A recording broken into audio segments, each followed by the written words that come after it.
Il y a des choses que nous cherchons à comprendre et d'autres qui, simplement, nous résistent. Il y a des soirs où quelque chose entre dans la pièce sans qu'on l'ait invité, sans qu'on l'ait même remarqué tout de suite.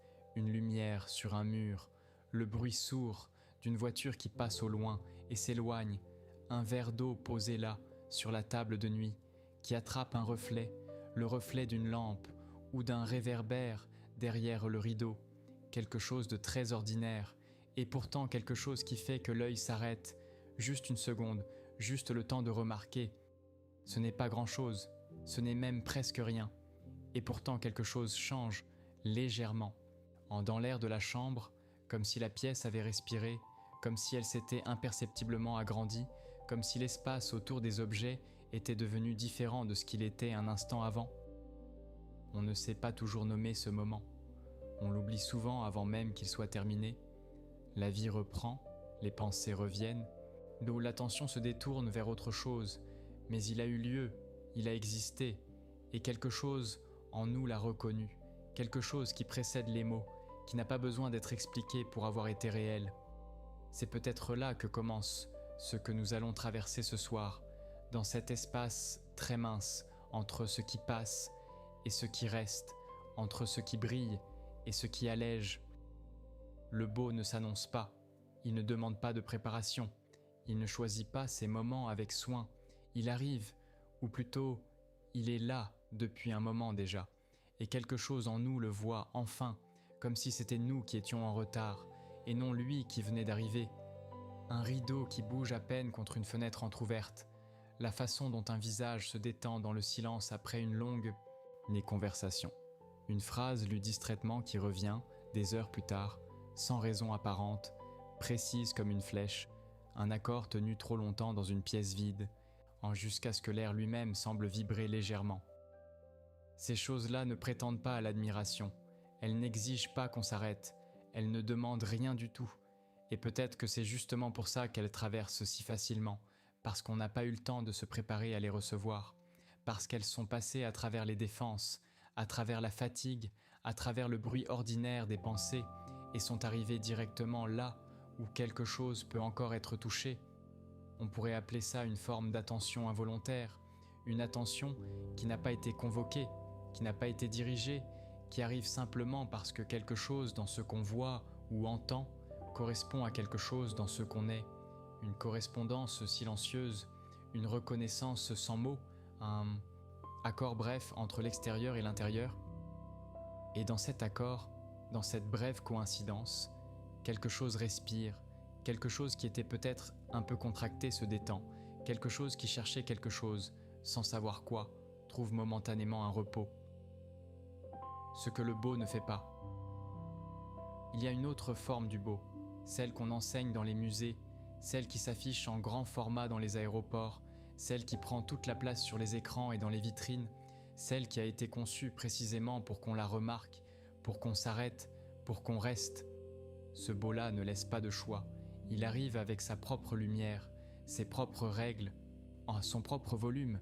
Il dit « regarde », il dit « impressionne-toi », il dit « souviens-toi de moi ». Il organise lui-même l'expérience qu'on est censé avoir en sa présence. Il prévoit la réaction, il la dirige, il en mesure le succès. Ce n'est pas qu'il soit faux, ce n'est pas qu'il n'existe pas. Certaines grandes œuvres sont grandes précisément parce qu'elles ne s'excusent pas d'exister, parce qu'elles occupent tout l'espace et qu'on ne peut pas ne pas les voir, parce qu'elles forcent quelque chose en nous à se tenir debout.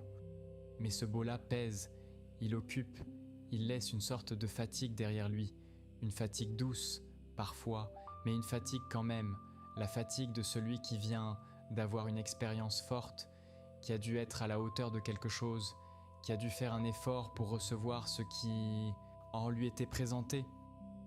Certains tableaux écrasent, certains paysages s'imposent si fort qu'on ne sait plus comment les habiter. Le Grand Canyon la première fois, la cathédrale de Chartres dans son entier de lumière, la symphonie qui monte jusqu'à ce que les larmes viennent sans qu'on l'ait voulu. Certaines musiques montent si haut qu'on finit par les subir autant qu'on les écoute. Certaines beautés sont si complètes, si fermées sur elles-mêmes, qu'elles ne laissent aucune place pour celui qui regarde. Elles sont là comme des monuments, comme des faits, et on est là aussi, mais séparé d'elle par une distance qu'on ne peut pas tout à fait franchir. On sort du grand opéra un peu sourd, on rentre du monument un peu épuisé, on referme le livre chef-d'œuvre avec un sentiment étrange, comme si on avait été tenu à distance de quelque chose de très important, comme si la beauté avait eu lieu, mais pas tout à fait avec nous, pas tout à fait pour nous. Et puis il y a l'autre beau, le beau qui ne prend pas de place, celui qui entre latéralement, presque par inadvertance, celui qu'on ne cherchait pas, celui qu'on n'aurait pas su chercher parce qu'on ne savait pas qu'il existait. Une toile très petite dans un coin de musée, à peine remarquée en entrant, et vers laquelle on revient, sans savoir pourquoi avant de partir. Une mélodie entendue depuis la rue, à travers un mur, sans savoir d'où elle vient, ni qui la joue, ni dans quelle langue elle s'inscrit. La façon dont quelqu'un tient sa tasse de thé avec une attention qui n'appartient qu'à lui, un mot dans une langue qu'on ne comprend pas tout à fait, mais dont la sonorité, seule, en dit quelque chose sans dire quoi. Une présence sans poids. Ce qu'on essaie de tenir ce soir, c'est cette qualité particulière, cette légèreté du beau qui ne réclame pas, qui n'exige pas d'être admiré, qui ne cherche pas à durer dans la mémoire, qui passe et qui allège en passant. La philosophe Simone Weil écrivait que la beauté est une promesse, pas une possession, une promesse, quelque chose qu'on pressent sans pouvoir le saisir complètement, quelque chose qui dit « il y a plus que ceci », mais qui ne dit pas quoi, qui laisse la question ouverte, et dans cette ouverture, quelque chose respire. C'est une distinction importante.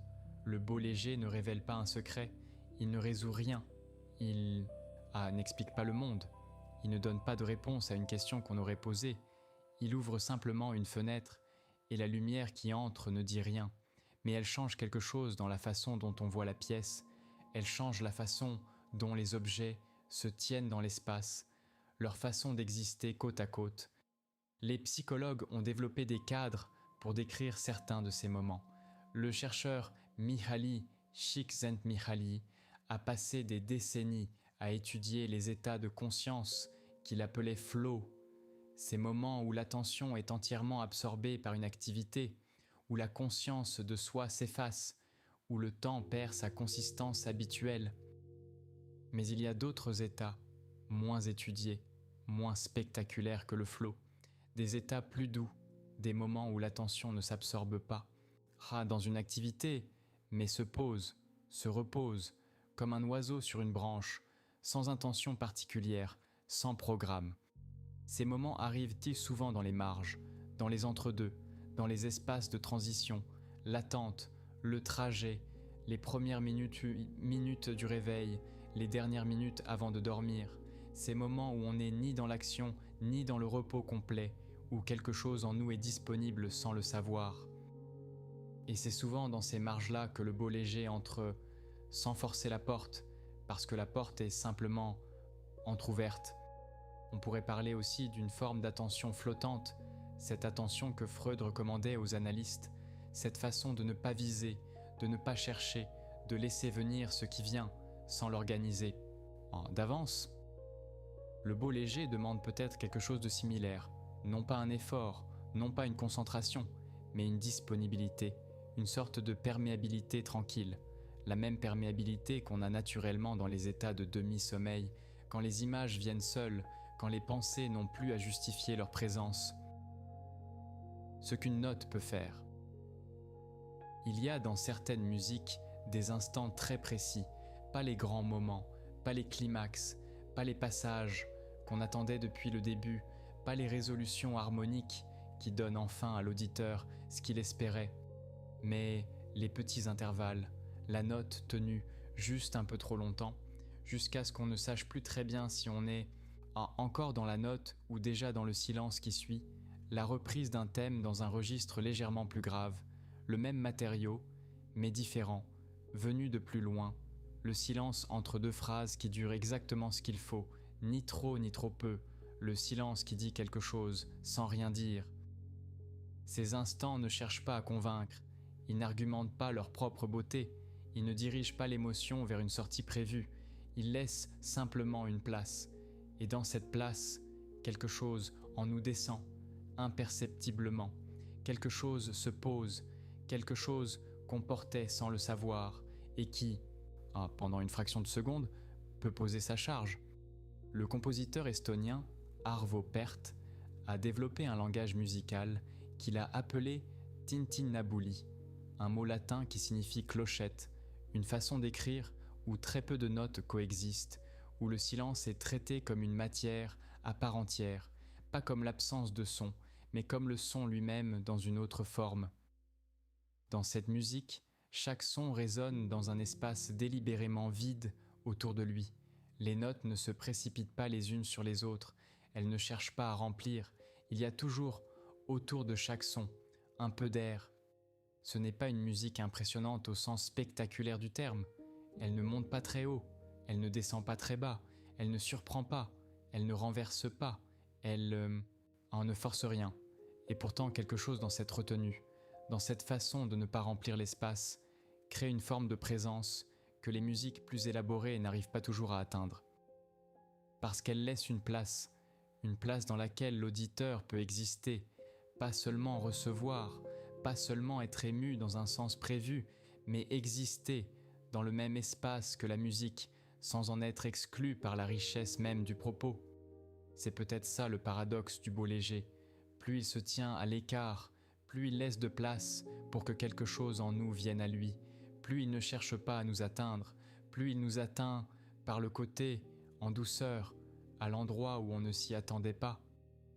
La beauté comme une invitation, non pas une convocation, pas un haut commandement, pas une assignation à comparaître devant quelque chose de grand, une invitation à laquelle on peut répondre ou non, qui ne se fâche pas si on ne répond pas, qui est là, de toute façon, silencieuse, disponible, attendant sans attendre.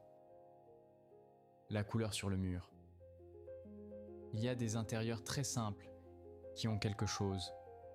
Pas les intérieurs décorés avec soin, pas les appartements qui ressemblent à des magazines, pas les espaces conçus pour faire une impression, mais des pièces ordinaires où quelque chose s'est déposé avec le temps, quelque chose qu'on ne peut pas choisir ni acheter, quelque chose qui vient simplement de la durée. Un mur jaune pâle qui attrape la lumière du soir différemment selon les saisons. Au printemps, en une teinte presque dorée. En hiver, quelque chose de plus gris, de plus intérieur. Un plancher usé dont les lames ont pris des teintes différentes sous les années. Les lames les plus fréquentées, plus sombres.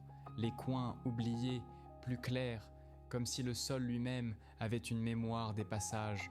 Une fenêtre dont le cadre de bois a gonflé légèrement et qu'on n'arrive plus tout à fait à fermer en été. Ces choses-là ont une sorte de vie tranquille. Elles ne demandent pas d'être regardées.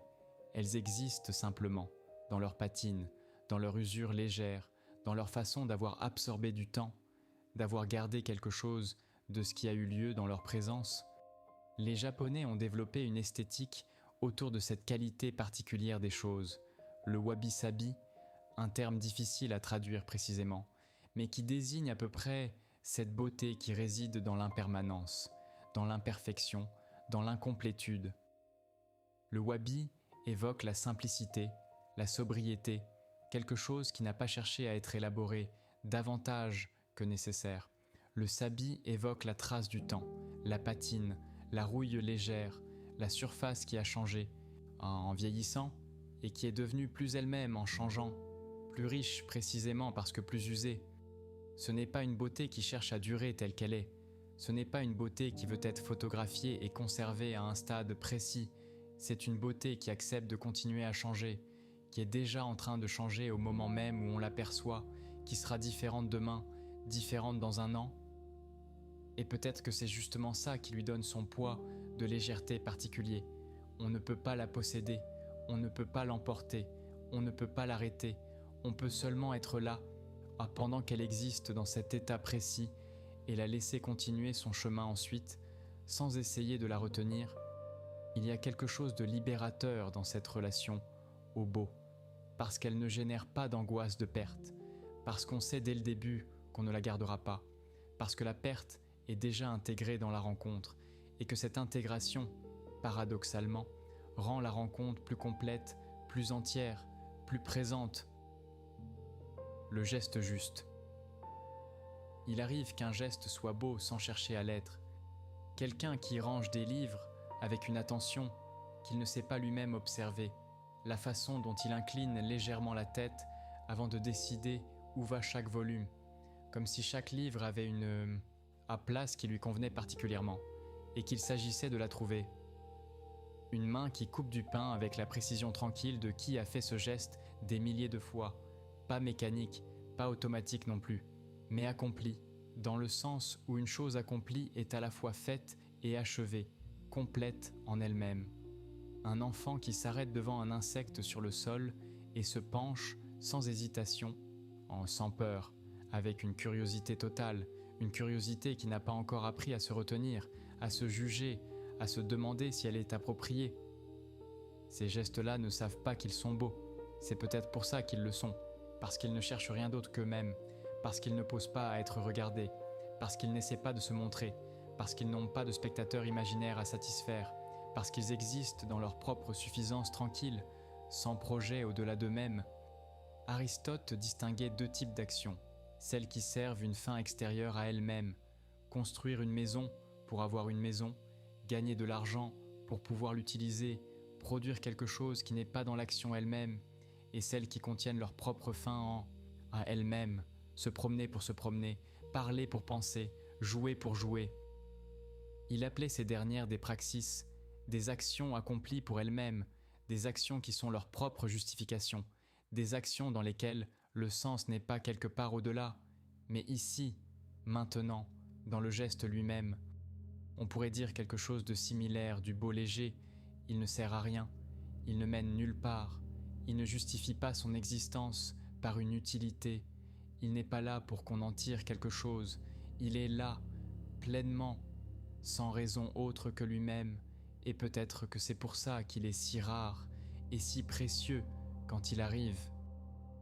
Parce que dans un monde qui demande constamment des raisons, des preuves, des résultats, des retours sur un investissement, quelque chose qui existe simplement pour exister, c'est un espace de respiration rare, presque subversif, comme un désaccord silencieux avec l'ordre des choses.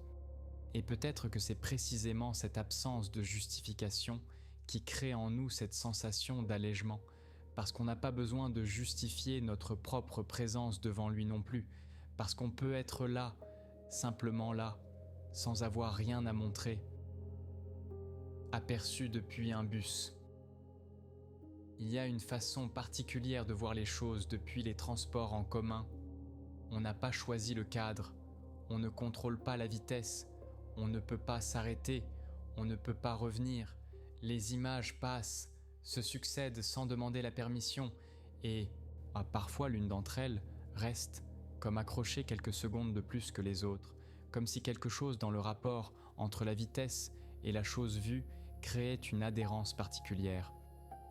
Un jardin aperçu derrière un portail, pas un beau jardin nécessairement, peut-être même un jardin un peu envahi, avec des herbes hautes et un vieux banc de travers, mais quelque chose dans la lumière sur les herbes à ce moment précis, une femme âgée, assise à une fenêtre du 2e étage, pas en train de faire quelque chose, simplement assise, regardant la rue ou regardant ailleurs, une présence derrière la vitre qui a quelque chose d'une peinture hollandaise sans qu'on sache exactement quoi, une ligne d'arbres dans le contre-jour de fin d'après-midi, leur silhouette noire sur un ciel qui hésite entre l'orange et le gris.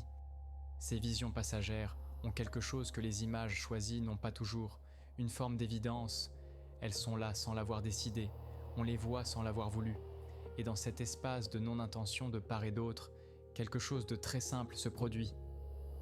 On pourrait appeler ça une rencontre, mais ce mot est peut-être trop lourd, trop intentionnel, trop chargé de réciprocité attendue.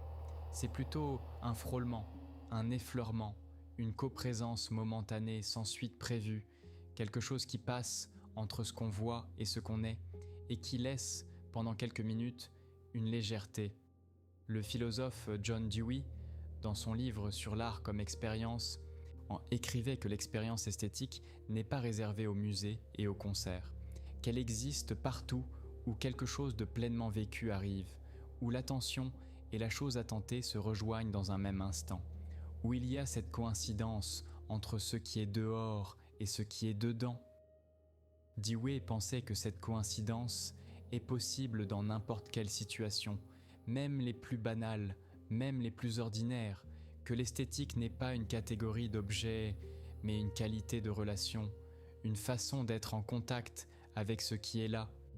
Peut-être que la vie ordinaire est pleine de ces instants-là, et qu'on ne les perçoit pas toujours parce qu'on cherche quelque chose de plus grand, quelque chose d'annoncé, de préparé, de cadré par une institution ou une autorité culturelle, quelque chose qui ressemble à ce qu'on sait reconnaître comme beau, parce qu'on nous l'a dit, parce qu'on l'a appris. Mais le beau léger ne s'annonce pas, il passe comme le paysage depuis un bus, et parfois on est là au bon moment, avec la bonne disponibilité, et parfois non, et ni l'un ni l'autre n'est grave, parce que ça reviendra, dans d'autres formes, à d'autres moments, tout aussi inattendus. Ce que notre époque fait au regard. Nous vivons à une époque qui a beaucoup d'opinions sur le beau. Chaque surface disponible est occupée par quelque chose qui cherche à attirer l'œil. Chaque moment de silence potentiel est comblé. Chaque expérience esthétique est immédiatement convertie en opinion, photographiée, partagée, évaluée, commentée, recomposée en images, diffusée à nouveau. Il n'y a pas de jugement moral dans ce constat. C'est simplement ce qui est, ce que nous avons construit ensemble, ce que nous naviguons chaque jour, avec une familiarité telle qu'on finit par oublier à quel point c'est récent, à quel point ce régime de l'attention saturée est une construction historique particulière et non l'état naturel des choses. Cet environnement a un effet sur la façon dont nous percevons les choses. Il habitue le regard à l'intensité, à la saturation, à la surprise permanente, à la nouveauté continue, à la stimulation soutenue. Le seuil de ce qui mérite l'attention monte, ce qui était suffisant pour retenir le regard hier ne l'est plus aujourd'hui, et demain encore moins. Et dans ce régime de l'intensité, le beau léger devient presque invisible. Il est trop discret, trop peu spectaculaire, trop facilement effacé par le flux suivant, trop silencieux pour s'imposer dans le bruit ambiant. Une phrase simple dans un livre ordinaire, une lumière particulière, un matin de novembre sur les façades grises, un silence dans une conversation qui dit plus que ce qui le précède, la façon dont un enfant s'endort dans les bras de quelqu'un entièrement, sans résistance, avec une confiance totale que le monde est suffisamment sûr pour qu'on lâche la vigilance.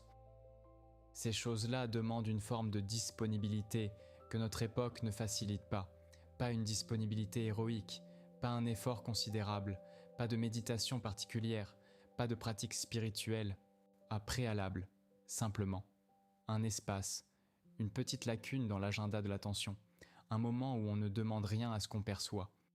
Le philosophe de l'art Nelson Goodman distinguait ce qui dans une œuvre est autosuffisant, de ce qui requiert une forme d'ouverture active de la part de celui qui perçoit. Il n'y a pas de beauté sans un regard qui l'accueille, sans une attention qui laisse une place, sans quelqu'un de présent, vraiment présent, pas en train de cataloguer, pas en train de comparer, pas en train de préparer sa réaction, mais simplement là. Ce n'est pas une leçon, ce n'est pas une injonction à ralentir ou à vivre mieux, ce n'est pas un argument pour ou contre quelque chose, c'est simplement une observation. Le beau léger existe dans les lacunes, dans les espaces non remplis, dans les moments où on n'a pas encore décidé quoi faire du temps qui passe. Et ces lacunes, on peut les trouver partout, même dans les journées les plus chargées, même dans les environnements les plus saturés. Elles existent, petites, mais réelles. La permission de ne pas prouver. Il y a quelque chose que le beau fait parfois sans qu'on s'en rende compte. Il donne la permission de ne pas être utile pendant quelques secondes, la permission de regarder sans analyser, la permission d'être affecté sans comprendre pourquoi, la permission de ne pas le partager, de ne pas le transformer en opinion, de ne pas en faire quelque chose, de le laisser exister uniquement comme une expérience intérieure, sans destination, sans suite prévue, sans productivité attendue.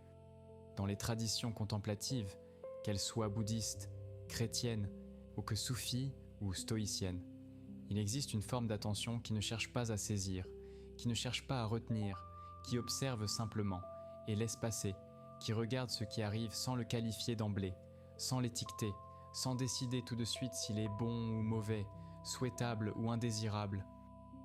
Le beau léger fonctionne un peu de la même façon.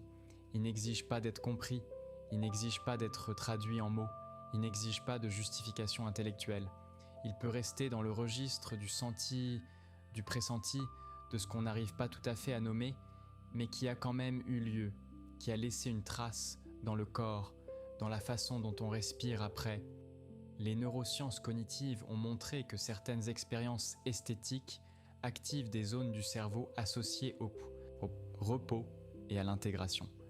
En particulier ce qu'on appelle le réseau du mode par défaut, ce réseau qui s'active précisément quand on cesse de produire un effort dirigé vers l'extérieur, quand l'attention se relâche et se laisse flotter librement. C'est le réseau qui s'active pendant la rêverie, pendant la détente légère, pendant ces moments où on regarde quelque chose sans but précis, où on laisse l'esprit vagabonder. Ce n'est pas un hasard que certaines formes de beauté légère activent ce réseau. Le beau léger et le repos partagent quelque chose, une même façon de ne pas forcer, une même façon de laisser les choses être ce qu'elles sont, sans correction, sans amélioration, sans projet. Et dans cet espace-là, quelque chose se refait, très lentement, presque imperceptiblement, comme une respiration qui redevient naturelle après avoir été retenue trop longtemps, comme un muscle qui relâche sa tension après avoir été contracté sans qu'on s'en soit aperçu. La beauté légère, comme une forme de soin, pas spectaculaire, pas thérapeutique au sens clinique du terme, mais réelle, douce, silencieuse, une façon de remettre quelque chose en ordre sans qu'on ait eu à demander quoi que ce soit. Une phrase bien posée. Il y a des phrases qui ne cherchent pas à éblouir. Elles sont simples, presque trop simples. On les lit et on pense, mais oui, pas. Comme c'est brillant, pas. Comme c'est complexe, pas. Je n'aurais jamais pensé à ça. Simplement, mais oui, simplement, c'est exactement ça. C'est une forme d'accord, comme deux notes qui se rejoignent dans un unisson inattendu. La phrase dit quelque chose et quelque chose en nous dit « c'est ça, c'est exactement ça, je l'avais pressenti sans pouvoir le dire, et maintenant c'est dit, et maintenant c'est là, et quelque chose se repose ». L'écrivaine Annie Dillard notait que les mots les plus forts d'un texte sont souvent les plus courts, pas les mots rares, pas les métaphores élaborées, pas les constructions syntaxiques impressionnantes, mais les mots simples dans le bon ordre, au bon endroit, avec le bon poids de silence autour d'eux. C'est une observation qui s'applique au-delà de la littérature. Le geste juste n'est pas le plus élaboré, la note juste n'est pas la plus haute, le moment juste n'est pas le plus long, pas le plus spectaculaire. La justesse est souvent dans l'économie, dans ce qui a su s'arrêter avant le trop, dans ce qui n'a pas cherché à remplir davantage que ce qui était nécessaire. La justesse, c'est peut-être l'autre nom du beau léger. Ce qui est juste n'impressionne pas, ça s'installe, ça prend la place exacte qui lui revient, ni trop peu, comme si les choses avaient enfin trouvé leur niveau, comme l'eau qui cherche son niveau, sans effort, par simple gravité. Et cette justesse crée en nous une forme de repos, parce qu'on n'a plus à chercher, parce que quelque chose a trouvé sa place, et dans cette place trouvée, on trouve aussi un peu de la nôtre. On se retrouve logé quelque part, ne serait-ce que le temps d'une phrase, d'un accord, d'une lumière sur un mur, ce que le beau laisse derrière lui. Le beau léger ne reste pas, c'est peut-être sa définition la plus précise.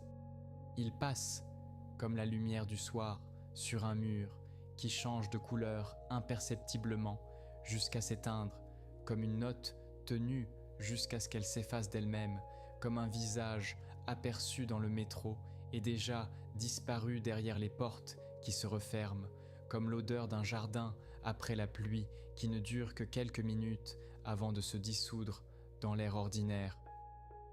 Et pourtant, il laisse quelque chose, pas un souvenir précis qu'on pourrait raconter, pas une image qu'on peut retrouver facilement en cherchant, plutôt une légère modification de l'air intérieur, une façon d'avoir respiré différemment pendant quelques secondes, une trace si fine qu'on ne pourrait pas l'expliquer à quelqu'un d'autre, mais qu'on reconnaîtrait si elle revenait.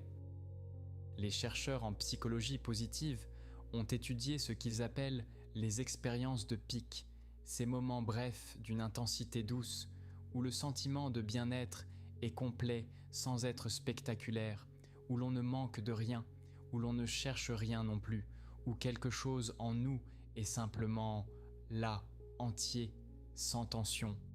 Ce ne sont pas des moments de bonheur explosifs, ce ne sont pas des moments de révélation soudaine, ce sont des moments de calme complet, d'adéquation tranquille entre soi et ce qui est là, des moments où la distance entre le dedans et le dehors se réduit presque jusqu'à disparaître. Et ces moments, même brefs, même oubliés dans leurs détails, laissent quelque chose dans le corps, dans la façon dont on tient les épaules après, dans la légèreté inhabituelle d'un regard, dans une certaine tendresse pour les choses ordinaires, pour les murs, pour les fenêtres, pour le bruit de la rue, pour tout ce qui est simplement là, sans raison particulière. Le beau léger ne transforme pas, il ne guérit pas, il n'apporte pas de réponse, il ne change pas fondamentalement ce qu'on est, mais il passe, et quelque chose dans ce passage, quelque chose dans cette façon de traverser sans s'accrocher, est une forme de grâce. La présence qui n'envahit pas.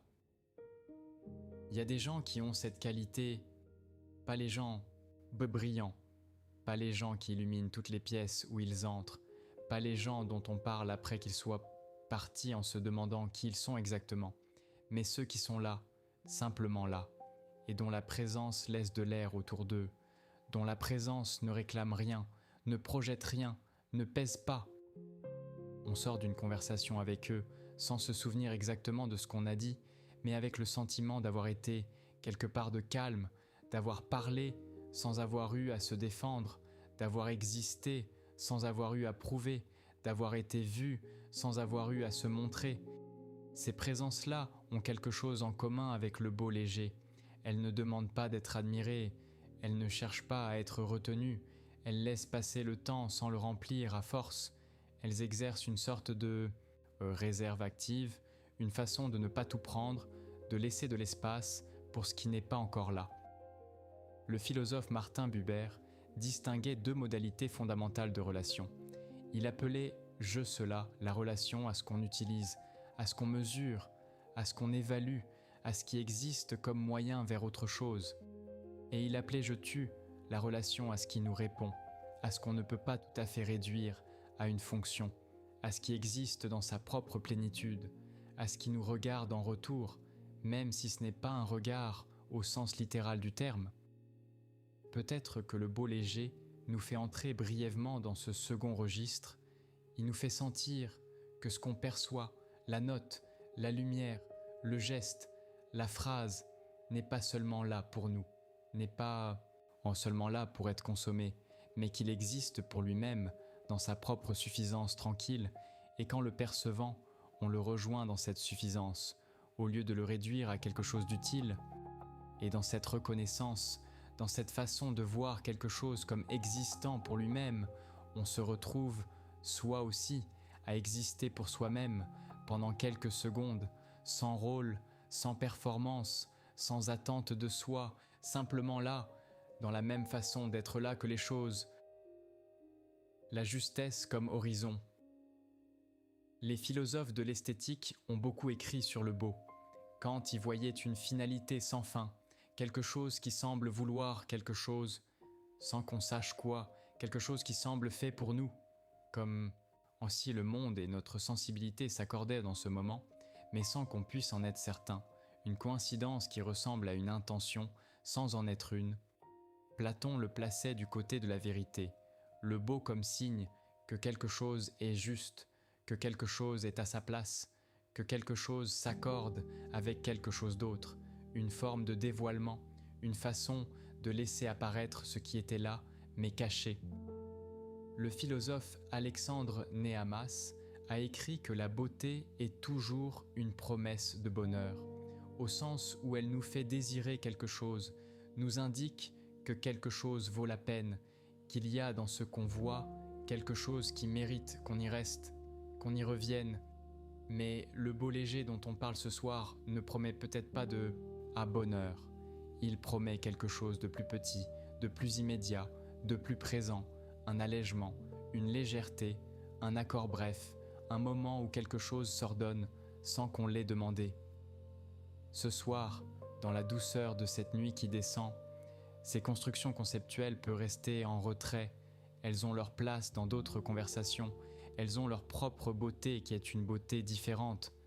Ce qu'on cherche à tenir n'est pas une théorie, c'est une sensation, la sensation que certaines choses allègent, que certains instants rendent l'air plus respirable, que certains contacts avec ce qu'on pourrait appeler le beau, même les plus brefs, même les plus ordinaires, laissent quelque chose de stable derrière eux.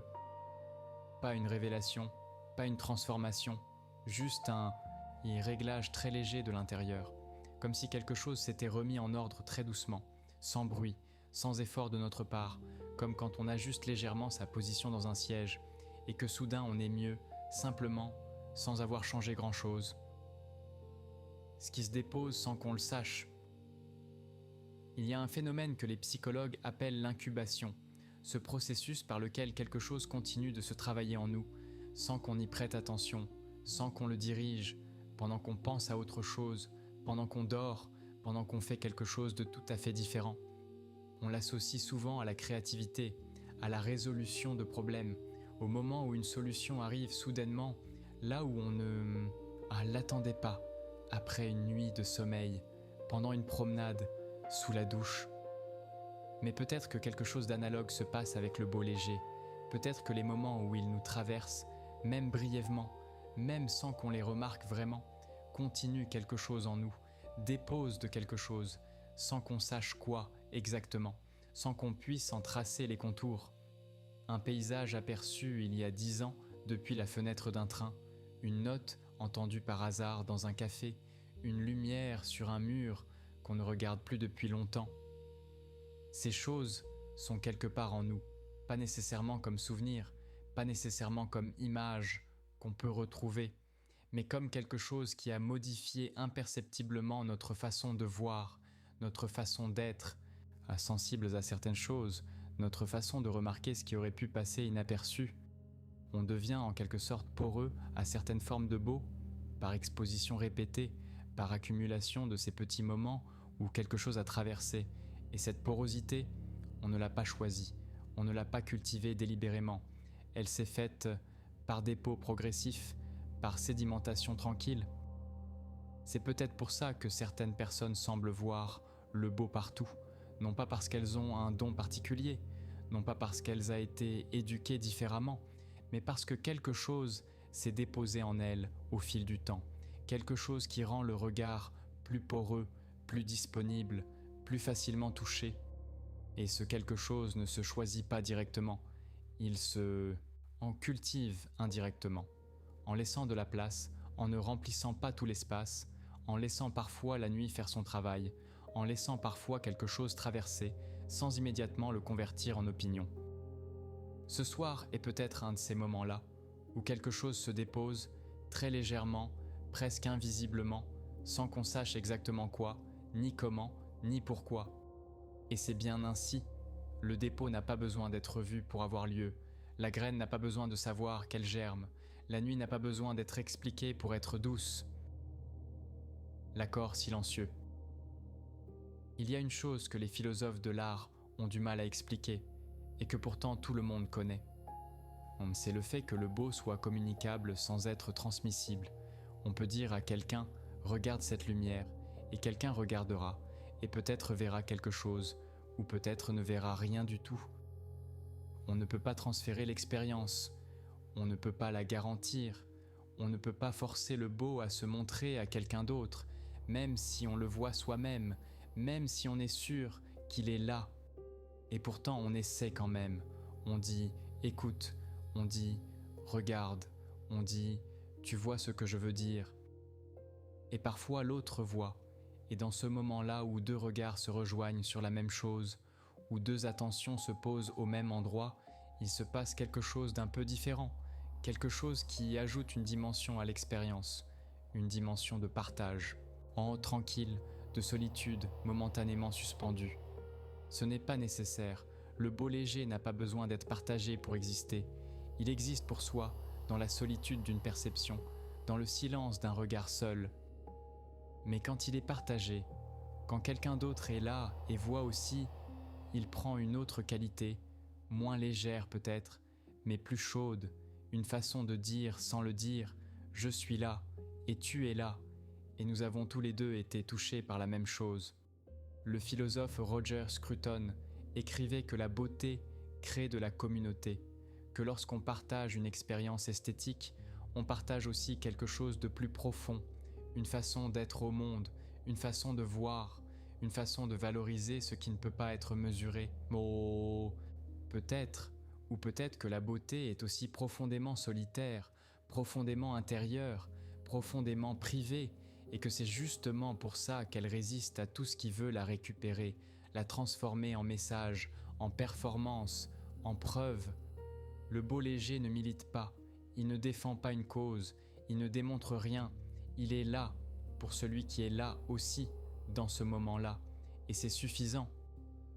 Il y a une dignité dans cette suffisance, une façon de dire que certaines choses n'ont pas besoin de servir à autre chose pour avoir le droit d'exister, une façon de rappeler que l'expérience intérieure, même si elle ne laisse pas de traces visibles, même si elle ne produit rien, même si personne d'autre ne l'a vue, a quand même eu lieu, a quand même compté, a quand même été réelle. Et cette réalité-là, fragile, silencieuse, non documentée, n'est pas moins réelle que le reste. Elle est peut-être même dans sa discrétion, dans sa façon de ne pas s'imposer, dans sa façon de ne demander aucun témoignage, une des formes de réalité les plus complètes qui soit, une réalité qui n'a besoin de rien pour être ce qu'elle est, ni validation, ni reconnaissance, ni preuve. Et dans un monde qui demande des preuves à presque tout, qui demande des traces, des enregistrements, des témoignages, des mesures, cette réalité sans preuve est une sorte de résistance douce, une façon de rappeler que tout ce qui compte ne se mesure pas, et que tout ce qui ne se mesure pas n'est pas pour autant sans valeur. La nuit a maintenant. La chambre est calme. Dehors, il y a peut-être un bruit distant, une voiture, un avion qui traverse le ciel en silence presque complet, le souffle du vent dans les arbres si on est près des arbres, un chien qui aboie loin et qui s'arrête. Ces sons ne demandent rien, ils existent dans leur propre espace, ils ne cherchent pas à attirer l'attention, ils sont là, comme le mur est là, comme la fenêtre est là, comme la nuit est là, posément, sans insister. Il y a une qualité particulière du son qu'on entend depuis l'intérieur d'une pièce. Les sons du dehors traversent les murs, ils arrivent amortis, transformés par leur passage à travers la pierre et le verre. Ils perdent leurs arêtes, ils deviennent plus doux, plus continus, moins précis.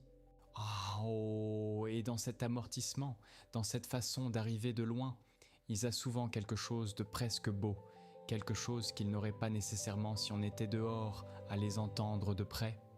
La distance crée une forme de douceur.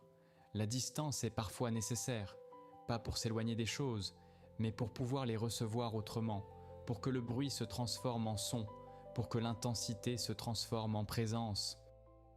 Et dans tout ça, dans cette présence ordinaire de la nuit ordinaire, quelque chose persiste, quelque chose de très simple. Pas une idée, pas un souvenir précis, juste une légèreté, une sensation que les choses sont à leur place, que l'air de la chambre a la bonne température, que le temps qui passe passe à la bonne, en vitesse, que rien ne manque ici, maintenant, dans cet espace précis. On n'a rien cherché ce soir, On n'a rien trouvé non plus au sens habituel du mot « trouver ». Rien n'a été résolu.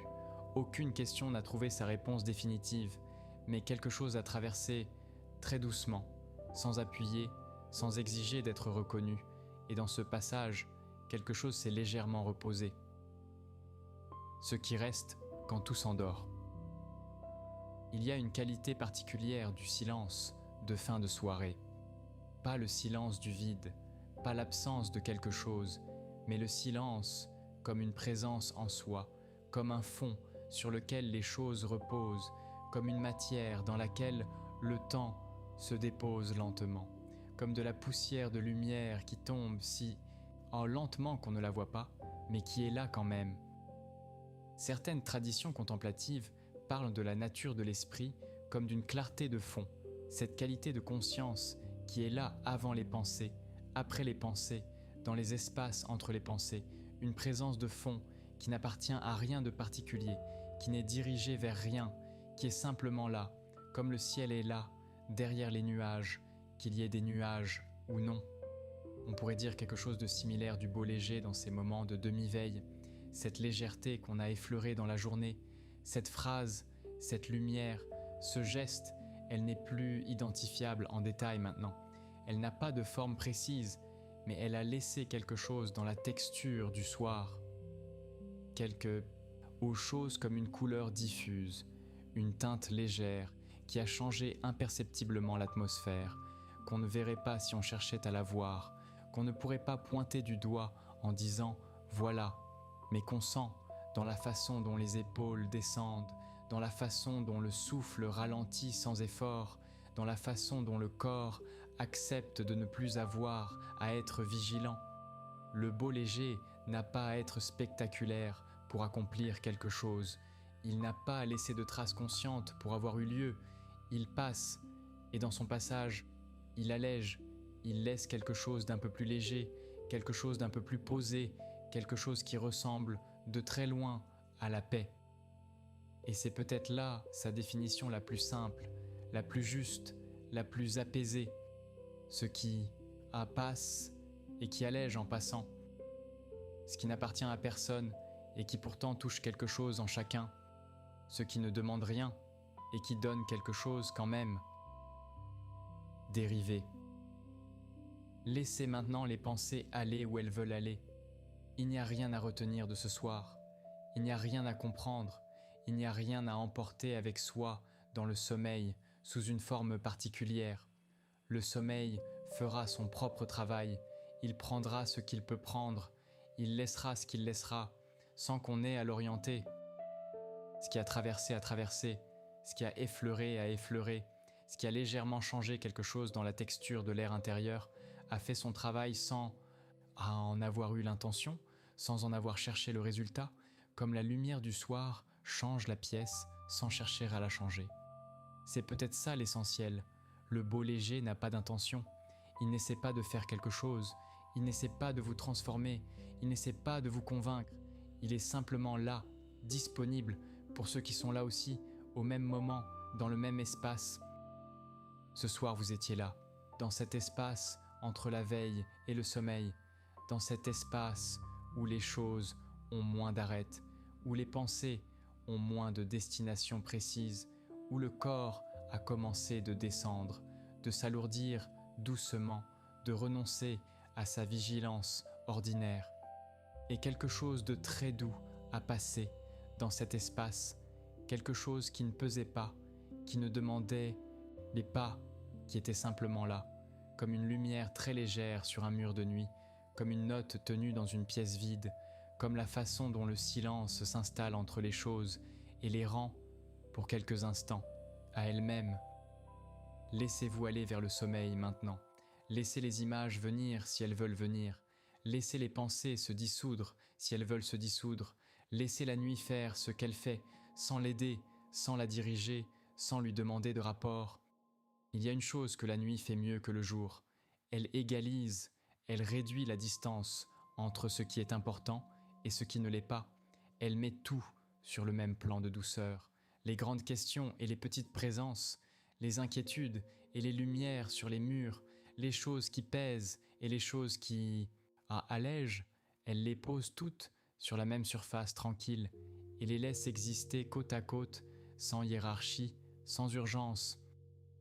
Et dans cette égalisation, dans cette façon dont la nuit nivelle avec douceur, quelque chose devient possible qui était difficile le jour, la capacité à laisser une petite chose être grande, la capacité à laisser quelque chose d'ordinaire avoir du poids, non pas le poids de l'important, mais le poids de ce qui est simplement là, et qui compte justement parce qu'il est simplement là, présent, réel, suffisant. La lumière sur le mur de tout à l'heure, le reflet dans le verre d'eau, la note tenue dans une pièce vide, le geste de quelqu'un qui ne sait pas qu'il est regardé. Ces choses-là, le jour, on les voit et on passe parce qu'il y a autre chose, toujours autre chose, parce que l'attention est mobilisée par ce qui est plus urgent, parce qu'il y a des conséquences, parce qu'il demande une réponse. Mais la nuit, quand les urgences se sont retirées, quand les conséquences attendent au lendemain, ces petites présences peuvent occuper l'espace qu'elles méritent, peuvent exister dans leur juste proportion, sans avoir à se justifier, sans avoir à prouver qu'elles valaient la peine. Et peut-être que c'est pour ça que le beau léger est si lié à ces moments de transition, le soir qui descend, la demi-veille, les premières minutes du réveil, ces moments où la hiérarchie ordinaire des choses s'est temporairement suspendue, où tout est un peu plus égal, où une lumière sur un mur peut être aussi présente que n'importe quoi d'autre. Et quelque part dans la nuit, il y a une note tenue. Quelque part, il y a une lumière qui traverse un rideau très doucement. Quelque part, il y a une fenêtre, et derrière la fenêtre, quelque chose de juste, de simplement juste, qui n'appartient à personne, et qui est là quand même. Laissez tout ça vous accompagner dans le sommeil, pas comme une idée, pas comme quelque chose à retenir, ou à comprendre, ou à expliquer à quelqu'un demain, mais comme une légèreté, une façon de poser le reste, une permission silencieuse de ne plus rien avoir à faire, de ne plus rien avoir à être, simplement là, dans la nuit, dans ce corps qui se repose, dans ce souffle qui ralentit. Bonne nuit. Laissez la chambre être ce qu'elle est. Laissez la nuit être ce qu'elle est. Laissez votre respiration y trouver son propre rythme, son propre tempo, celui qu'elle a quand personne ne la surveille, quand on n'a rien à faire avec elle, quand elle peut simplement aller et venir, comme la lumière, comme le son, comme le beau léger qui passe et qui allège. Si ce voyage dans la légèreté du beau vous a accompagné doucement ce soir, vous pouvez soutenir Sommeil et Savoir en vous abonnant à la chaîne.